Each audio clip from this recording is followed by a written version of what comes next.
ನಿಮ್ಗೆ ಈಗಾಗಲೇ ಗೊತ್ತು, ಬೆಳಗಾವಿ ಯಾರು ಅಗ್ನಿವೀರ ಆರ್ಮಿ ರಿಸಲ್ಟನ್ನು ಬಿಟ್ಟರು. ಒಟ್ಟು 2080 ಹುದ್ದೆಗಳನ್ನ ತೆಗೆದುಕೊಂಡ್ರು.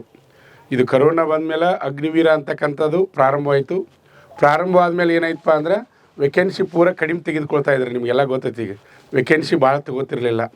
ಅತಿ ಹೆಚ್ಚು ಅಗ್ನಿವೀರನ ಆಯ್ಕೆ ಮಾಡಿದ್ದು ಇದೆ ಯಾವುದಪ್ಪ ಅಂದ್ರೆ ಬೆಳಗಾವಿ ಯಾರು ರ್ಯಾಲಿದ ಹೆಚ್ಚು ಸಂಖ್ಯೆಗಳಾಗಿದ್ದು. ಅದರಲ್ಲಿ ನಮ್ಮ ಸಂಸ್ಥೆಯ ಅಭ್ಯರ್ಥಿಗಳು ಅತಿ ಹೆಚ್ಚು, ನಿಮಗೆಲ್ಲ ಗೊತ್ತೀಗ 50 ಅಭ್ಯರ್ಥಿಗಳು ಆಯ್ಕೆಯಾಗಿದ್ದಾರೆ.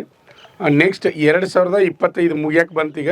ಇನ್ನು 2026 ಯಾಕೆ ಈ ಮಾಹಿತಿಯನ್ನು ನಿಮ್ಗೆ ಹೇಳ್ತಾ ಇದ್ದೀನಿ ಅಂದರೆ, 2026ಕ್ಕೆ ಒಟ್ಟು 1 ಲಕ್ಷ ಅಭ್ಯರ್ಥಿಗಳನ್ನ ಸಿಲೆಕ್ಷನ್ ಮಾಡ್ಕೋಬೇಕಂತೇಳಿ ಸರ್ಕಾರದವರ ಯೋಜನೆಯನ್ನು ರೂಪಣೆ ಮಾಡ್ಕೊಂಡಾರೆ.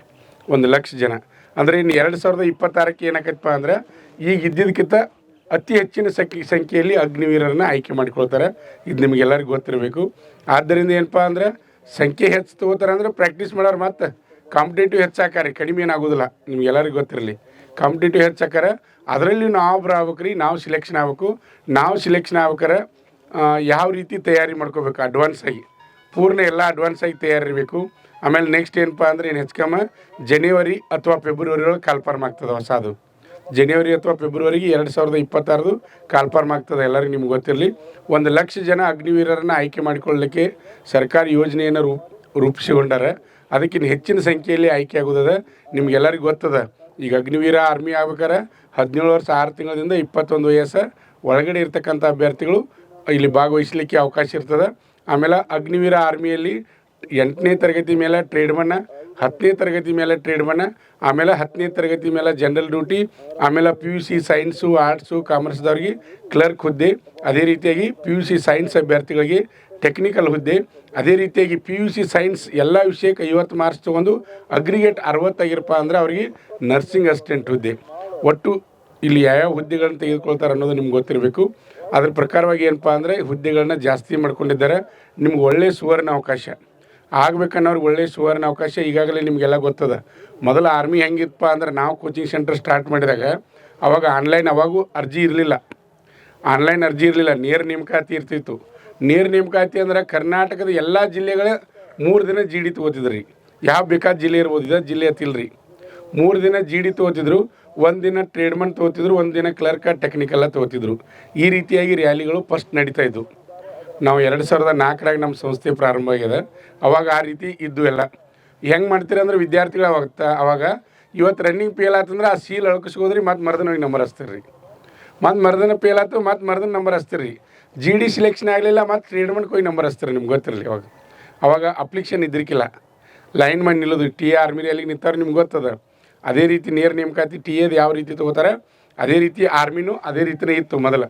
ಆಮೇಲೆ ನೆಕ್ಸ್ಟ್ ಏನಾಯ್ತಪ್ಪ ಅಂದ್ರೆ ಬರ್ತದು ಕರ್ನಾಟಕದಲ್ಲಿ ಅತಿ ಹೆಚ್ಚಿನ ಸಂಖ್ಯೆಯಲ್ಲಿ ಬೆಳಗಾವಿ, ಬಿಜಾಪುರ ಮತ್ತು ಬಾಗಲಕೋಟೆ ಜಿಲ್ಲೆ ಅಭ್ಯರ್ಥಿಗಳು ಅತಿ ಹೆಚ್ಚಿನ ಸಂಖ್ಯೆಯಲ್ಲಿ ಆಯ್ಕೆ ಆಗಕತ್ತರು. ಆ ಕಡೆ ಅಭ್ಯರ್ಥಿಗಳು ಅಂದರೆ ಬೆಂಗಳೂರು, ಮೈಸೂರು, ಕೊಡಗು, ಮಂಡ್ಯ, ಹಾಸನ ಆ ಕಡೆ ಏನು ಬರ್ತದಲ್ಲ ದಕ್ಷಿಣ ಕರ್ನಾಟಕ ಅಂತೀವಿ ನಾವು, ಆ ಕಡೆ ಜನರಿಗೆ ಅವಕಾಶ ಸಿಗ್ತಾ ಇರಲಿಲ್ಲ. ಅಂದರೆ ಫಸ್ಟಿಗೆ ಏನಿರ್ತೈತೆ ರೀ, ಫಿಸಿಕಲ್ ಇರ್ತಾಯಿತ್ತು.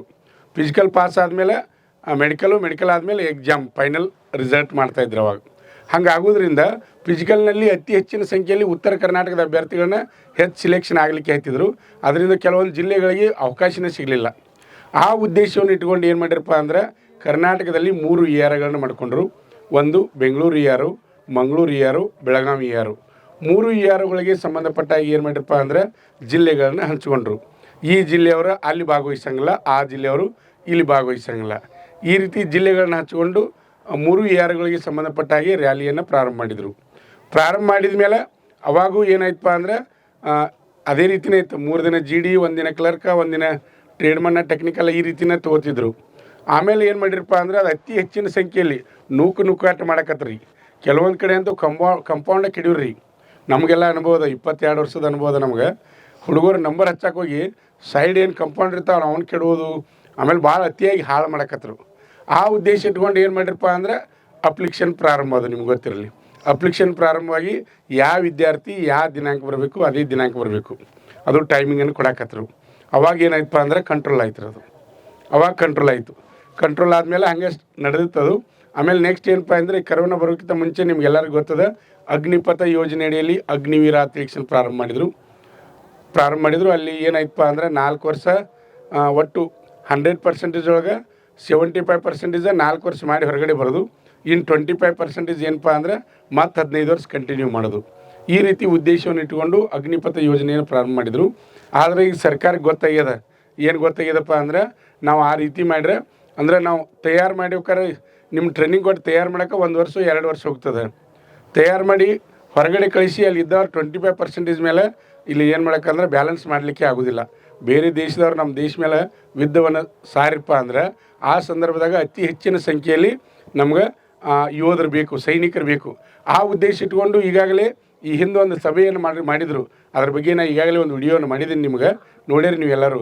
ಅಂದರೆ 75% 15 ವರ್ಷ ಕಂಟಿನ್ಯೂ ಮಾಡೋದು, 25% ಮಾತ್ರ 4 ವರ್ಷದಾಗ ಹೊರಗಡೆ ತರೋದು ಅಂತ ಈ ಪ್ಲ್ಯಾನವನ್ನು ಈಗಾಗಲೇ ಸಂಬಂಧಪಟ್ಟಂಥ ಎಲ್ಲ ಆರ್ಮಿ ಅಧಿಕಾರಿಗಳು ಸಂಬಂಧಪಟ್ಟಂಥ ಪ್ರಧಾನಮಂತ್ರಿ ಮೋದಿಯವರಿಗೆ ಆಗಿರ್ಬೋದು, ಸಂಬಂಧಪಟ್ಟಂಥ ಗೃಹ ಸಚಿವರಾಗಿರ್ಬೋದು, ಅವ್ರ ಮಾಹಿತಿಯನ್ನು ಈಗಾಗಲೇ ಕೊಟ್ಟಾರ ಅವರು.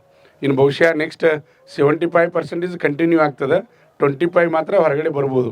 75% ಅಂದರೆ ಅವ್ರಿಗೆ ಎಷ್ಟು ವರ್ಷ ಇರ್ತೈತೆ ಅಂದ್ರೆ ಅವ್ರಿಗೆ ಮತ್ತೆ 15 ವರ್ಷ ಕಂಟಿನ್ಯೂ ಇರ್ತದೆ. ಮತ್ತು ಅವರು ಎಕ್ಸ್ಪರ್ಟ್ ಇದ್ರಂದ್ರೆ ಪ್ರಮೋಷನ್ ಆಮೇಲೆ ಮತ್ತು ಏನಾದರೂ ಇದ್ದರೂ ಮತ್ತೆ ಕಂಟಿನ್ಯೂ ಆಗುವಂಥ ಅವಕಾಶಗಳಲ್ಲಿ ಇರ್ತಾವೆ ಈಗಿದ್ದು. ಈ ರೀತಿ ಇತ್ತು. ಈ ರೀತಿ ಇದ್ದಾಗ ಅಗ್ನಿವೀರರನ್ನು ಅಂದರೆ ಕಡಿಮೆ ಸಂಖ್ಯೆಯನ್ನು ತೆಗೆದುಕೊಳ್ತಾ ಇದ್ರು. ಅಗ್ನಿಪಥ ಯೋಜನೆ ಮಾಡಿದ ಮೇಲೆ ವರ್ಷಕ್ಕೆ 40,000 ಅಟ್ಟ ಮಾಡಬೇಕು ಅಥವಾ 50,000 ಅಟ್ಟ ಮಾಡಬೇಕು ಅಂತೇಳಿ ಒಂದು ಎವರೇಜ್ ಇಟ್ಕೊಂಡಿದ್ರು ಅವರು. ಆ ಎವರೇಜ್ ಇಟ್ಕೋದ್ರಿಂದ ಅಗ್ನಿವೀರ ಆರ್ಮಿ ರಿಸಲ್ಟ್ ಏನಾಗಾಯ್ತಂದ್ರೆ ಕಡಿಮೆ ಸಂಖ್ಯೆಯನ್ನು ತೆಗೆದುಕೊಳ್ತಾ ಇದ್ರು. ಈಗ ಏನಾಯ್ತಪ್ಪ ಅಂದ್ರೆ 2026ಕ್ಕೆ 1,00,000 ಜನರನ್ನು ವರ್ಷಕ್ಕೆ ತೊಗೋಬೇಕಂತೇಳಿ ನಿರ್ಧಾರವನ್ನು ಮಾಡ್ಯಾರ. ನಿಮ್ಗೆ ಎಲ್ಲರಿಗೂ ಗೊತ್ತಿರಲಿ, ಒಂದು ವರ್ಷಕ್ಕೆ 1,00,000 ಅಂದರೆ ಎಲ್ಲ ERO ಕರ್ನಾಟಕ ಅಷ್ಟೇ ಅಲ್ಲ, ಭಾರತ ದೇಶದ ಎಲ್ಲ EROಗಳಲ್ಲಿ ಅತಿ ಹೆಚ್ಚಿನ ಸಂಖ್ಯೆಯಲ್ಲಿ ಅಭ್ಯರ್ಥಿಗಳನ್ನ ಆಯ್ಕೆ ಮಾಡ್ಕೊಳ್ತಾರೆ. ನಾವು ಈಗಾಗಲೇ ಏನಪ್ಪ ಅಂದ್ರೆ ಈಗ ಬೆಳಗಾವಿ ರಿಸಲ್ಟ್ ಬಂತು. ಬೆಳಗಾವಿ ರಿಸಲ್ಟ್ನಲ್ಲಿ ಫೇಲ್ ಆದಂಥ ಅಭ್ಯರ್ಥಿಗಳಿರ್ಬೋದು, ಅದೇ ರೀತಿಯಾಗಿ ಬೆಂಗಳೂರು EROದಿಂದ ಫಿಸಿಕಲ್ ಫೇಲ್ ಆದಂಥ ಅಭ್ಯರ್ಥಿಗಳಿರ್ಬೋದು, ಅದೇ ರೀತಿಯಾಗಿ ಮಂಗಳೂರು EROದಿಂದ ಈಗಾಗಲೇ ಎಕ್ಸಾಮ್ ಫೇಲ್ ಆದಂಥ ಅಭ್ಯರ್ಥಿಗಳಿರ್ಬೋದು. ನಿಮಗೆ ಮುಂದೆ ಭಾಗವಹಿಸಲಿಕ್ಕೆ ಒಳ್ಳೆಯ ಅವಕಾಶ ಅದ. ಈಗಾಗಲೇ ನಿಮ್ಗೆ ಗೊತ್ತದ, ಈಗ ಏನಪ್ಪ ಅಂದ್ರೆ ಕಂಪ್ಯೂಟರ್ ಬೇಸ್ಡ್ ಎಕ್ಸಾಮ್ ಅದ. ಕಂಪ್ಯೂಟರ್ ಬೇಸ್ಡ್ ಎಕ್ಸಾಮ್ ಇರೋದ್ರಿಂದ ಇಲ್ಲಿ ಯಾರು ಏನೂ ಮಾಡೋಕ್ಕೆ ಬರೋದಿಲ್ಲ. ಇದೊಂದು ನಿಮ್ಗೆ ಗೊತ್ತಿರಲಿ. ನಮ್ಮ ಮಾಮ ದೊಡ್ಡ ಆಫೀಸರ್ದಾನ್ರಿ, ನಮ್ಮ ಕಾಕ ದೊಡ್ಡ ಆಫೀಸರ್ದಾನು, ನಾ ರೊಕ್ಕ ಕೊಟ್ಟು ಮಾಡ್ತಾನು ಅನ್ನೋದು ಏನೂ ಇಲ್ಲ. ಕಂಪ್ಯೂಟರ್ ಬೇಸ್ಡ್ ಎಕ್ಸಾಮ್ ರೀ.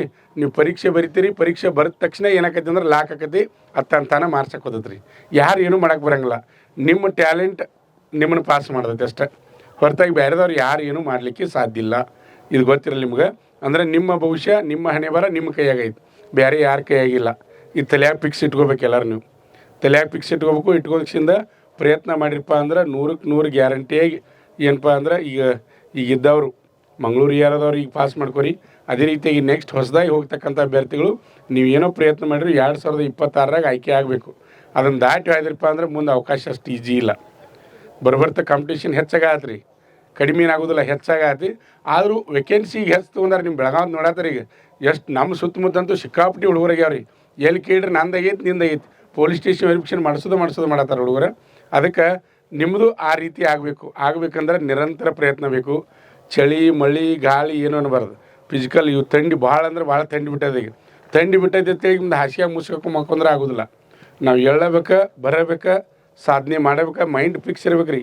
ನಾವು ಅಲಾರಾಮ್ ಇಡಂಗಿಲ್ಲ, ನಮ್ಮ ಮನಸ್ಸು ಫಿಕ್ಸ್ ಇರ್ಬೇಕು. ನಾ 5 ಗಂಟೆಗೆ ಹೇಳ್ಬೇಕು, ತಾನೇ ಎಬ್ಸ್ತೈತಿ ನಿಮ್ಮನ್ನ. ಅದು ತಾನೇ ಎಬ್ಸ್ತೈತಿ ರೀ. ನಿಮ್ಗೆ ಅಲಾರಾಮ್ ಬೇಕಾಗಿಲ್ಲ, ತಾನೇ ಎಬ್ಸ್ತೈತಿ. ಆದ್ರೆ ತಲೆಯಾಗಿ ಕೊರಿತಿರ್ಬೇಕು ನಿಮ್ಗೆ. ಅದು ನಾವು ಓಡಬೇಕು, ಆಗಬೇಕು.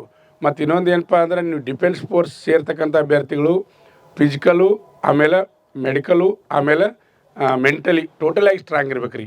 ಒಂದೇ ಸ್ಟ್ರಾಂಗ್ ಇದ್ರೆ ಆಗೋದಿಲ್ಲ. ಎಲ್ಲ ರೀತಿ ಫಸ್ಟ್ ಎಕ್ಸಾಮ್ ಆಗ್ತದೆ. ಎಕ್ಸಾಮ್ ಒಂದು ಒಳ್ಳೆಯ ಅವಕಾಶ ಏನು ರೀ, ಮೊದಲ ಇಂಗ್ಲೀಷ ಮತ್ತು ಹಿಂದಿ ಭಾಷೆಯೊಳಗೆ ಪರೀಕ್ಷೆ ಇತ್ತು. ಈ ಕನ್ನಡದಲ್ಲಿ ಬರೀಲಿಕ್ಕೆ ನಿಮ್ಗೆ ಅವಕಾಶ, ಕನ್ನಡದಲ್ಲಿ ಬರೀಲಿಕ್ಕೆ ಅವಕಾಶ ಅದ. ನಿಮ್ಮ ಭಾಷೆಯೊಳಗೆ ತಿಳಿಯೋಂಗೆ ನೀವು ಬರಿಬೋದು, ಆರಾಮಾಗಿ ಎಕ್ಸಾಮನ್ನು ಪಾಸ್ ಮಾಡ್ಕೋಬೋದು. ಫಸ್ಟ್ ಕಂಪ್ಯೂಟರ್ ಬೇಸ್ಡ್ ಎಕ್ಸಾಮ್ ಆಗ್ತದೆ. ಅದಾದ ನಂತರ ಮೆರಿಟ್ ಆಧಾರದ ಮೇಲೆ ಏನು ಮಾಡ್ತಾರಪ್ಪ ಅಂದ್ರೆ ನೆಕ್ಸ್ಟ್ ಫಿಸಿಕಲು, ಆಮೇಲೆ ಮೆಡಿಕಲು, ಫೈನಲ್ ಮೆರಿಟನ್ನು ಮಾಡ್ತಾರೆ. ಅಗ್ನಿವೀರ ನಿಮ್ಗೆಲ್ಲರಿಗೂ ಗೊತ್ತೈತಿ. ಈಗ ಅದಕ್ಕೆ ಎಲ್ಲರೂ ನೋಡಿರಿ, ನೀವು ಮನಸ್ಸು ಮಾಡ್ರೆ ಒಟ್ಟು 4 ರಿಂದ 6 ತಿಂಗಳದಾಗ ನೌಕರಿ ಹಿಡಿಬೋದು. ತಲೆಯಾಗ ಫಿಕ್ಸ್ ಇಟ್ಕೊಂಡು ನೀವು 4 ರಿಂದ 6 ತಿಂಗಳದಾಗ ನೀವು ನೌಕರಿ ಹಿಡಿಬೋದು. ದೇವರು ನಿಮಗೆಲ್ಲ ಅವಕಾಶ ಕೊಟ್ಟಾನ. ಒಳ್ಳೆಯ ಶರೀರನ ಕೊಟ್ಟಾನ, ಒಳ್ಳೆಯ ಆರೋಗ್ಯ ಕೊಟ್ಟಾನ. ಹೈಟ, ವೇಟ, ಚೆಸ್ಟ, ಡಿಫೆನ್ಸ್ ಫೋರ್ಸ್ ಏನು ಬೇಕು ಅದನ್ನೆಲ್ಲ ದೇವ್ರು ಕೊಟ್ಟಾನ ನಿಮಗೆ. ಅದನ್ನು ಉಪಯೋಗ ಮಾಡ್ಕೋದು ಯಾರು ಜವಾಬ್ದಾರಿ ಅಂದ್ರೆ ನಿಮ್ಮ ಜವಾಬ್ದಾರಿ. ಎಲ್ಲರೂ ಸಿಲೆಕ್ಷನ್ ಹಾಕಿರಲೇ? Okay, thank you. ನಮ್ಮ ಸಂಸ್ಥೆಯಲ್ಲಿ ಎಸ್ಎಸ್ಸಿ ಜಿಡಿ, ಎಸ್ಎಸ್ಸಿ ಎಂಟಿಎಸ್ ಮತ್ತು ಹವಾಲ್ದಾರ್ ಹುದ್ದೆಗಳಿಗೆ ಪೂರ್ವಭಾವಿಯಾಗಿ ದೈಹಿಕ ಮತ್ತು ಲಿಖಿತ ಪರೀಕ್ಷೆಯ ತರಬೇತಿ ಕೊಡಲಾಗುವುದು. ಪ್ರವೇಶಗಳು ಪ್ರಾರಂಭವಾಗಿವೆ.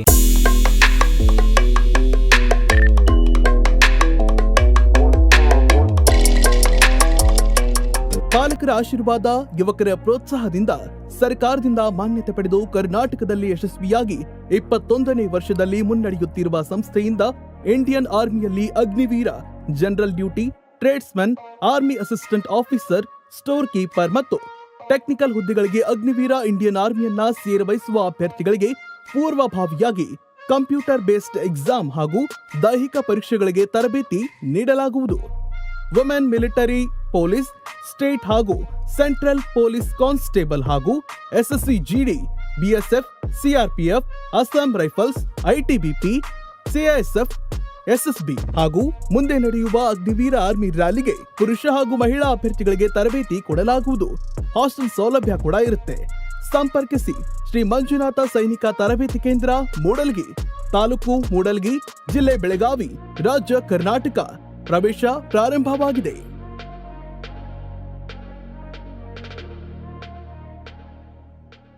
ಕಂಪ್ಯೂಟರ್ ಬೇಸ್ಡ್ ಎಕ್ಸಾಮ್ ಹಾಗೂ ದೈಹಿಕ ಪರೀಕ್ಷೆಗಳಿಗೆ ತರಬೇತಿ ನೀಡಲಾಗುವುದು.